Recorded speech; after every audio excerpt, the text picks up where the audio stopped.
बारिश में ऊपर देवरानी, नीचे गरीब जेठानी का बंटवारा। झोपड़ी में रहने वाली निशा की शादी अपने पड़ोस के ही 2 मंजिला मकान में हुई थी। उसकी शादी को कई साल बीत चुके थे और अब भी वो अपनी सास का दिल नहीं जीत पाई थी। ऐसे ही एक दिन निशा हाथों में झाड़ू लिए घर के अंदर आती है और उसे देखते ही आशा उस पर गुस्सा करती है। आ गई अपनी झोपड़ी साफ करके, दहेज में तो कुछ लाई नहीं और इस घर का काम छोड़कर चली जाती है उस झोपड़ी की सफाई करने। माँ जी, आप तो जानती है ना कि मेरी माँ कितनी गरीब थी, वो कहाँ से देती दहेज। अब आप दहेज के लिए मुझे बोलना बंद कीजिए, रवि जी के आने का समय हो रहा है। हाँ तो इसी फिरात में रहती है ना कि मेरा बेटा आए और जाकर तू उसे चुगली कर दे। अगर तुझे उससे चुगली करनी है ना तो जाकर कर दे, और कर दे बंटवारा। आशा अपनी बहू को सुनाकर ऊपर अपने कमरे में चली जाती है। इसी तरह कुछ दिन बीत जाते हैं और पंडित जी दिवाकर के लिए रिश्ता लेकर आते हैं और सब चाय नाश्ते के साथ हॉल में बैठकर लड़की की फोटो देखते हैं। आशा बहन, मैं तुम्हारे बेटे के लिए बिल्कुल वैसा ही रिश्ता लेकर आया हूँ जैसा तुम चाहती थी। लड़की का परिवार बहुत अमीर है और वो अपनी माँ बाप की इकलौती बेटी है, तो तुम चिंता मत करो, भरकर दहेज मिलेगा। पंडित जी, दहेज नहीं भी मिलेगा तो भी चलेगा, हमें तो बस बड़ी बहू के जैसी छोटी बहू चाहिए, शांत और संस्कारी। आप रहने दीजिए। अपने पड़ोस वाले गरीब दोस्त के जाने के बाद उसकी बेटी का ख्याल रखने का वादा किया था आपने, पर आपने तो हमारी इस गरीब पड़ोसन की बेटी से ही हमारे बेटे की शादी करवा दी, जो दहेज में कुछ नहीं लेकर आई। पंडित जी, मेरी तरफ से तो रिश्ते के लिए हाँ है। विनोद ने अपने बड़े बेटे की शादी अपनी पसंद की लड़की से की थी, इसलिए शांति इस बार अपने छोटे बेटे की शादी अपनी पसंद की लड़की से करती है। कुछ दिनों में जब आशा अपने पूरे परिवार के साथ अपनी छोटी बहू सपना को देखने के लिए जाती है। हमें तो ये रिश्ता मंजूर है, आप बस ये बताओ कि शादी की डेट कब डालनी है।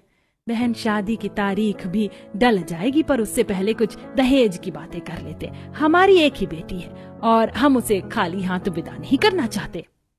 आपको अपनी बेटी को जो देना है वो दीजिए, पर हमें दहेज नहीं चाहिए। अंकल जी, ये तो आपका बड़प्पन है, पर हमारा तो फर्ज बनता है, इसलिए हम अपनी बहन को दहेज का सारा सामान देंगे और कुछ कैश और गाड़ी भी, ताकि मेरी बहन ससुराल में भी राज कर सके। लड़की वाले खुद दहेज देने को तैयार होते हैं, इसलिए आशा भी पीछे नहीं हटती और घर आकर अकेले में अपनी बड़ी बहू से सुनाती है। देखा ना तूने, तेरी होने वाली देवरानी कितनी अमीर है। हमारे मना करने के बाद भी वो लोग दहेज देना चाहते हैं, और एक तेरी वो गरीब माँ थी जो तुझे 2 जोड़ों में विदा करके इस दुनिया से चल बसी। दादी, आप माँ को हर वक्त क्यों डांटती हो? अगर पापा को पता चल गया तो वो आपसे नाराज हो जाएंगे।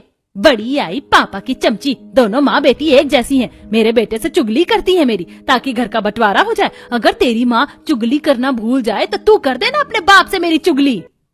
आशा अपनी बहू और पोती को डांट कर अपने कमरे में चली जाती है, तो वहीं उदास निशा अपने बगल में बना छोटा सा कच्चे से मकान में जाती है और अपनी माँ की फोटो देखकर बहुत रोती है।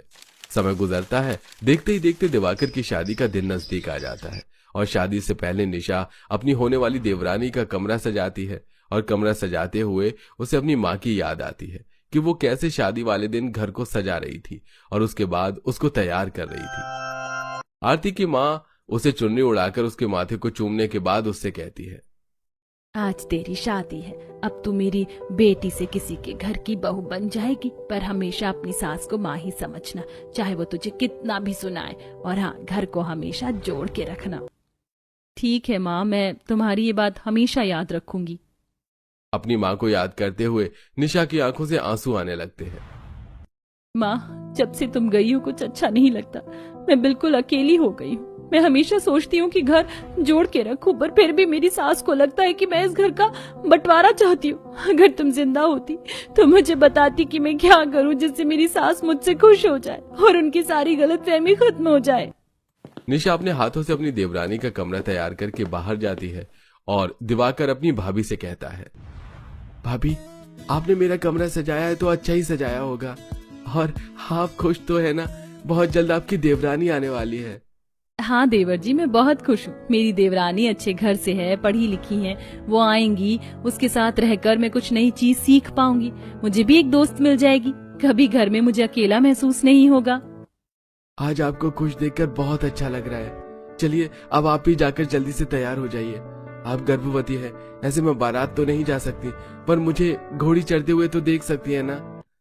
निशा का 8वां महीना चल रहा था, पर ऐसी हालत में भी वो न सिर्फ अपने घर के सारे काम निपटाती है बल्कि अपनी बेटी को भी संभालती है और शादी में भी सारे काम अकेले करती है। बहुत जल्द दिवाकर की शादी हो जाती है और निशा की अमीर देवरानी अपने साथ काफी सारा दहेज लेकर आती है।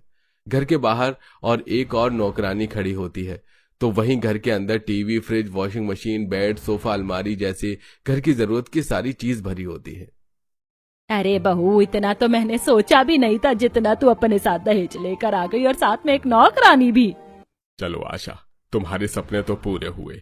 बहू अब तुम भी जाकर आराम कर लो, बहुत थक गई होगी। चलो सपना, मैं तुम्हें तुम्हारे कमरे तक ले जाती हूँ। वैसे भी कल तुम्हारी पहली रसोई है। निशा अपनी देवरानी को उसके कमरे तक ले जाती है, तो वहीं दिवाकर, रवि और विनोद मिलकर दहेज का सारा सामान को सेट करवाते हैं। अब अगली सुबह आशा अपनी अमीर बहू को उठाने के लिए जाती है, पर सपना है जो उठने का नाम ही नहीं लेती और आशा से बोलती है, अभी तो सुबह के सिर्फ 8 बज रहे हैं, मैं 9 बजे तक उठती हूँ। और मैंने सुना है अगर नई बहू बने हुए खाने को हाथ भी लगा दे तो भी उसकी पहली रसोई मानी जाती है। तो आप खाना बनाकर रखो, मैं आकर हाथ लगा दूंगी। बोल तो तू बिल्कुल सही रही है बहू। चल ठीक है, तू आधा घंटा और आराम कर ले, खाना बड़ी बहू बना देगी। क्योंकि सपना काफी सारा दहेज लेकर आई थी, इसलिए आशा सपना को पलकों पर रखती है और रसोई में जाकर निशा को सारा खाना बनाने को कहती है। अकेली निशा सारा खाना बनाकर तैयार कर देती है। कुछ ही देर में सपना भी तैयार होकर नीचे आती है और सभी को खाना परोसती है। जल्दी से सब खाकर बताओ मेरी छोटी बहू ने खाना कैसा बनाया है, आखिर आज उसकी पहली रसोई थी। सपना, तुमने बहुत अच्छा खाना बनाया है। हाँ बहू, तुम्हारे हाथ का खाना खाकर मुझे अपनी बड़ी बहू की पहली रसोई याद आ गई। ये लो, मेरी तरफ से तुम्हारी पहली रसोई का नेक। इस तरह सपना बिना कुछ करे सारा क्रेडिट ले लेती है और आशा हर वक्त अपनी छोटी बहू के आगे पीछे घूमती है। इसी तरह कुछ दिन बीत जाते हैं और एक दिन अचानक से तेज बारिश होने लगती है और सपना बालकनी पर खड़े होकर हाथ बाहर निकालकर बारिश को एंजॉय कर रही होती है। तभी वहां आशा आती है और अपनी सास को देखकर सपना आशा से बोलती है, माँ जी आ गई आप? मैं आपको बताना भूल गई, आज बारिश हो रही है ना, तो इसीलिए दहेज में जो मेरे साथ मेरी नौकरानी आई थी वो आज काम पर नहीं आ पाएगी। और बारिश में तो हर किसी को चाय पकौड़े समोसे पसंद होते हैं। आप जेठानी जी से बोलिए ना कि वो मेरे लिए चाय पकौड़े समोसे बना ले। इसके लिए भी तुझे मुझे कहना पड़ेगा बहू, ये तेरा ही घर है, तुझे जो करना हो तू कर। और तुम बिल्कुल भी मत डरना अपनी जेठानी से कुछ कहने में। अगर वो कभी तेरी बात ना माने तो मुझे बताना। दहेज में तो कुछ लेकर नहीं आई, पहली औलाद भी बेटी हुई है। आज तक उसने मुझे खुश नहीं किया है, इसलिए उसकी इतनी हिम्मत नहीं है कि वो तेरी बात टाले। आखिर तूने हमारा घर खुशियों से भरा है और मुझे पूरी उम्मीद है तू ही मुझे इस घर का पहला वारिस भी देगी। सपना के कहने पर आशा नीचे सीढ़ियों से उतरकर निशा के पास जाती है और उसे चाय पकौड़े समोसे बनाने को कहती है। अकेली निशा सबके लिए चाय पकौड़े समोसे बनाती है और हाथों में चाय पकौड़े समोसे लेकर सीढ़ियों पर चढ़ती हुई ऊपर जाती है और बालकनी में लगी टेबल पर खाने का सामान रख देती है। कुछ देर में सपना और आशा वहां आते हैं और निशा को सुनाना शुरू कर देते हैं। दीदी आप गरीब घर से हो, फिर भी आपकी माँ ने आपको सिखाया नहीं क्या कि खुले में खाना नहीं रखना चाहिए, बारिश हो रही है, बारिश का पानी बालकनी में आता है, समोसों में चला जाता तो? अरे बहू, ये मोटी बुद्धि है, इसके पास अकल हो जब तो कोई काम सही से करे। निशा ने सोचा था कि सपना के आने के बाद उसे एक दोस्त, एक बहन मिलेगी और वो सपना के साथ अच्छे से रहेगी, पर सपना का बर्ताव देखकर निशा को काफी बुरा लगता है और वो सीढ़ियां उतरकर रोते हुए अपने कच्चे मकान में जाकर अपनी माँ की फोटो देखकर बैठकर रोने लगती है। माँ, मेरे सारे सपने फिर से टूट गए। मुझे लगा मेरी देवरानी मेरे साथ रहेगी, पर वो भी माँ जी की तरह है। माँ जी को हर वक्त देवरानी जी ही नजर आती है। वो तो बस यही चाहती है कि मैं उनकी नजरों से दूर हो जाऊं। अब तुम ही बताओ मैं क्या करूं? निशा अपनी माँ को याद कर ही रही होती है कि तभी वहां रवि आता है। अरे तुम यहाँ बैठी हो और मैं तुम्हें पूरे घर में ढूंढ रहा हूँ। देखो मैं सबके लिए आलू की कचौरी लेकर आया हूँ। क्या हुआ, तुम इतनी परेशान क्यों हो? मुझे क्या होगा, मैं बिल्कुल ठीक हूँ। बस माँ की याद आई तो इस बारिश में अपने घर आ गई। यहाँ आकर ऐसा लगता है जैसे माँ मेरे साथ हैं। अच्छा, अब घर में चलो, सब साथ में बारिश के मजे लेते हुए कचौड़ियाँ खाएंगे।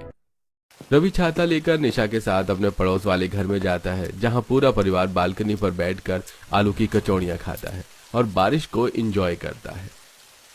पर इस बीच भी आशा बार बार ऐसी हालत में निशा को किसी न किसी काम से नीचे भेजती है। भाभी आप बैठो, अब मैं नीचे से सामान ले आता हूँ। माँ आपको दिखाई नहीं देता कि भाभी गर्भवती है, और हमारे घर में जो नौकरानी आई थी वो क्यों नहीं आ रही? दिवाकर तुम्हें दिखाई नहीं दे रहा? कुछ दिनों से रुक रुक कर कितनी बारिश हो रही है। बेचारी मेरी नौकरानी का घर बहुत दूर है, कैसे आएगी इतनी दूर से? इसलिए जब तक बारिश रहेगी वो नहीं आएगी। सपना की बात सुनकर दिवाकर नीचे से कुछ बर्तन लेकर आता है और पूरा परिवार बारिश के मजे लेते हुए कचौड़ियां खाता है। समय गुजरता है और रवि की अचानक से जॉब चली जाती है और वो कमरे में जाकर निशा को बैठाकर ये सब बताता है। अब तो मेरी जॉब भी नहीं है, सारी जिम्मेदारी दिवाकर के कंधे पर है, और तुम गर्भवती हो। समझ नहीं आ रहा मैं क्या करूं। आप ज्यादा मत सोचिए, सब ठीक हो जाएगा। जॉब जाने की वजह से आशा अब और अपनी बहू से चिढ़ने लगती है, और जब जब रवि नौकरी ढूंढने जाता तो रवि की गैर मौजूदगी में बार बार आशा निशा को खरी खोटी सुनाती है। ऐसे ही एक दिन तबीयत ठीक न होने की वजह से निशा सपना के कमरे में सफाई नहीं करती, और इस बात के लिए आशा और सपना निशा को खरी खोटी सुनाने के लिए उसके कमरे में आती है, जो कि अपने कमरे में लेटी हुई थी। पर आशा के आते ही निशा उठ बैठ जाती है। जलती है ना मेरी बहू से, क्योंकि वो दहेज में इतना सब कुछ लेकर आई। मुझे लगा था कि तू सिर्फ बंटवारा करवाना चाहती है, पर तू तो मेरी बहू से भी जलती है। सपना, अगर एक दिन मैंने तुम्हारे कमरे की सफाई नहीं करी तो क्या तुम नहीं कर सकती? मेरा 8वां महीना चल रहा है, और माँ जी मैं क्यों जलूंगी अपनी देवरानी से? तुझे गरीब की हिम्मत कैसे हुई मेरी बहू को आग दिखाने की और मुझे ऊंची आवाज में बात करने की? इतना बोलकर आशा जैसे ही निशा पर हाथ उठाती है तभी वहां रवि आ जाता है और अपनी माँ का हाथ पकड़कर उससे कहता है, अब मुझे समझ आया क्यों मेरी बीवी को अपनी माँ की याद आती थी, क्योंकि आपने निशा को नौकरानी बनाकर रखा है। माँ आपको यही लगता था ना कि निशा बंटवारा चाहती है, पर उसने मुझसे कभी कोई ऐसी बात नहीं कही। पर मुझे सब पता है, और अब मैं बंटवारा चाहता हूँ। नहीं रहना मुझे उस घर में, नहीं रहना जहां मेरी बीवी की इज्जत नहीं है। अपनी माँ की बातें सुनकर रवि अपनी बीवी, बच्चे और जरूरत का सामान लेकर घर से निकल जाता है। बारिश हो रही थी। एक छाते में निशा सामान लिए थी, वहीं दूसरे में रवि अपनी बेटी के साथ था। ये आपने सही नहीं किया, अब हम कहाँ रहेंगे? माँ, नानी का घर तो दादी का नहीं है, तो क्या हम उसमें नहीं रह सकते? गुड़िया ने सही कहा, अब हम तुम्हारी माँ के घर में रहेंगे। इतना बोलकर रवि अपनी बेटी और बीवी के साथ अपने घर के पड़ोस में बने निशा की माँ के झोपड़े में जाता है। ये सब देखकर आशा को बहुत गुस्सा आता है और वो अपनी छोटी बहू के साथ ऊपर बालकनी से रवि को अपने परिवार के साथ उस कच्चे मकान में जाता हुआ देखती है। देख रही है बहू, इस लड़की ने बंटवारा करवा ही दिया। जब 4 दिन बीवी बच्चे लेकर इस टूटे मकान में रहेगा ना इस बारिश में, तब अपने आप अकल आ जाएगी इसे। माँ जी जाने दीजिए उन्हें। आप देखिए मौसम कितना अच्छा है, कितनी अच्छी बारिश हो रही। मैंने तो बाहर से पिज्जा, बर्गर और फ्रेंच फ्राइज मंगवा दिए हैं। अब जैसे हमारा ऑर्डर आएगा हम यही बालकनी पर बैठकर बारिश के मजे लेकर खाना खाएंगे। और माँ जी, जब तक मेरी नौकरानी नहीं आ जाती आपको ही खाने का इंतजाम करना होगा। बना लोगी ना खाना? मैं अगर बनाऊंगी तो मेरा 50,000 का मैनिक्योर खराब हो जाएगा। हाँ बहू, मैं बना लूंगी। कुछ ही देर में बारिश और तेज हो जाती है और थोड़ी देर में सपना का ऑर्डर भी आ जाता है और सपना अपनी सास के साथ बालकनी पर बैठकर खाने को एंजॉय करती है। तो वहीं कच्चा मकान होने की वजह से घर में और जमीन में सीलन आने लगती है। कच्चा और पुराना घर होने की वजह से पूरे घर में और दीवार में सीलन आ रही है। मुझे तो डर लग रहा है कहीं छत न टपकने लगे। अब निशा जमीन पर पन्नी लगाकर बिस्तर बिछाती है और पूरा परिवार सो जाता है। आधी रात को बारिश तेज होने की वजह से निशा के घर की छत टपकने लगती है। माँ, मुझे नींद नहीं आ रही है, घर की छत बहुत ज्यादा टपक रही है, देखो मैं गीली हो रही हूँ। अब हम क्या करें? जिस चीज का डर था वही हुआ। कोई बात नहीं बेटा, इस तरफ छत टपक रही है, घर का दूसरा कोना भी सही है, हम उस तरफ सो जाते हैं।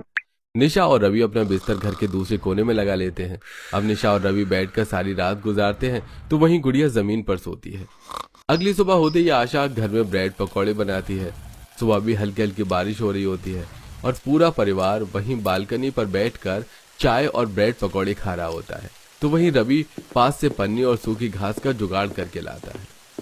देख रहे हैं आप, आपकी पसंद की बहू ने क्या किया। आज मेरा बेटा कैसे मजदूरों की तरह काम कर रहा है इस टूटे घर की छत को ठीक करने के लिए। ये सब कुछ तुम्हारी वजह से हुआ है। तुमने कभी अपनी बड़ी बहू को बहू नहीं समझा।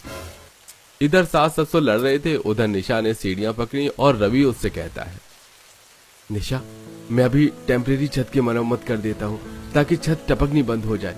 जैसी नौकरी लगेगी घर की मरम्मत भी करवा दूंगा। अकेले रवि निशा के साथ मिलकर बांस की सीढ़ी पर चढ़कर छत पर पन्नी लगाता है और उस पर सूखी घास रख देता है।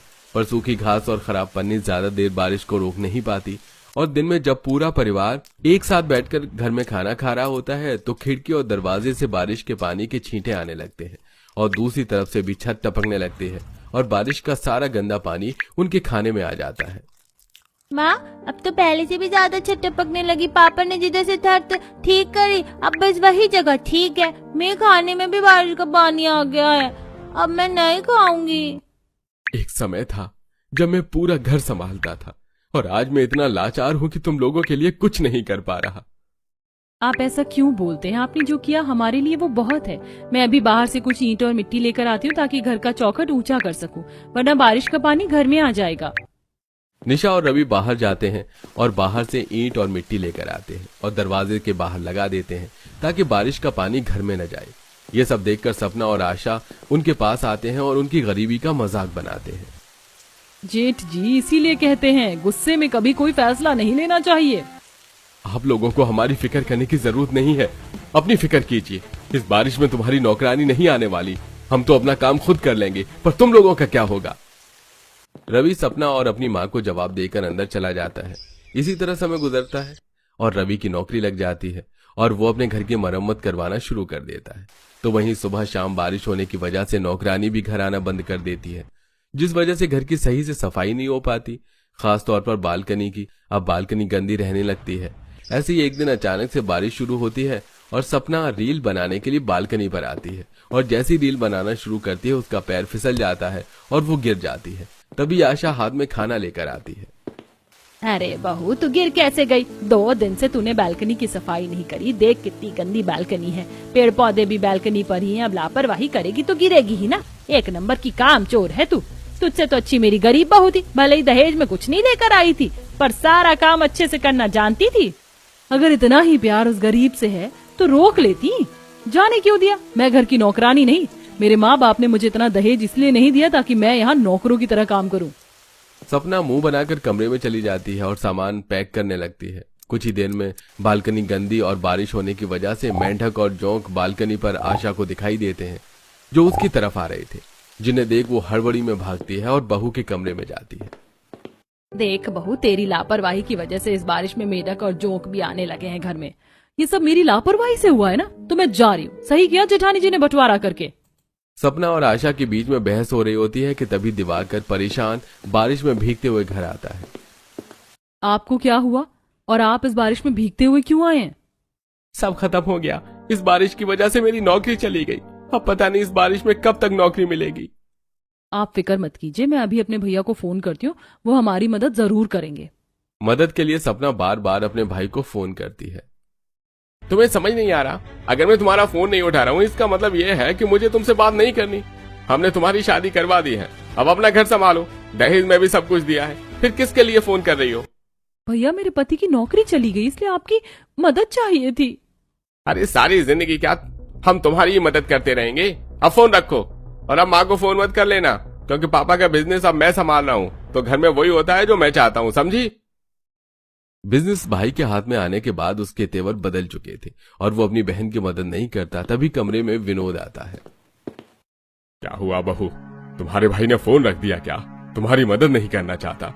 आशा, अगर तुमने बहू पर उस दिन हाथ न उठाया होता, बड़ी बहू के साथ ऐसी बदसलूकी न की होती, तो आज हमारा बेटा हमारे साथ होता। तुम्हें क्या लगा कि बंटवारा होने के बाद रवि नीचे उस टूटे मकान में अच्छे से नहीं रह पाएगा? देखो उसकी कितनी अच्छी नौकरी लग गई और 1 महीने के अंदर उसने अपने घर में काम करवाना भी शुरू कर दिया। और हम एक देखो सब कुछ होते हुए भी आज हमारे पास कुछ भी नहीं है। माँ, सपना, अब भैया ही हमारी मदद कर सकते हैं। हमें उनके पास चलना चाहिए, वरना आने वाले समय में हम दाने दाने के लिए मोहताज हो जाएंगे। दिवाकर की नौकरी जाने के बाद सपना को अपने मायके से ठोकर मिलती है, जिसके बाद आशा और सपना का सारा घमंड चकनाचूर हो जाता है और पूरा परिवार बारिश में रवि के पास जाता है और हाथ जोड़कर आशा से माफी मांगते हैं। बहू मुझे माफ कर दे, तू दहेज नहीं लेकर आई इसलिए मैंने तेरे साथ इतना बुरा व्यवहार किया, पर दिवाकर की भी नौकरी चली गई है। इस बारिश में घर चला पाना मुश्किल हो जाएगा। तेरे पापा भी काम नहीं करते, इसलिए मैं चाहती हूँ कि तू मेरे बेटे और पोती के साथ वापस घर में आ जा ताकि रवि घर संभाल सके। आज जब हमारी जरूरत पड़ी तो हमारे पास आ गई। क्या हुआ, अमीर बहू के मायके वाले काम नहीं आए? अरे जब दहेज का सामान काम नहीं आ रहा तो हमारे पास आ गए। अब मैं उस घर में कभी नहीं जाऊंगा, पर मैं आपका बेटा हूं, इसलिए बेटे होने का फर्ज जरूर निभाऊंगा। आप लोग यहाँ से जा सकते हैं। चिंता मत कीजिए, जैसे मैं पहले अकेले घर चलाता था वैसे ही अब भी दोनों परिवार चला लूंगा। रवि अपने परिवार की मदद करने के लिए तो मान जाता है, पर वो अपने घर नहीं जाता और उस टूटे मकान की मरम्मत करवा कर उसी घर में रहता है। साथ ही अपने परिवार को भी पूरा खर्चा देता है। कुछ ही दिनों में निशा एक प्यारे से बेटे को जन्म देती है और उसी के साथ दिवाकर की भी नौकरी लग जाती है।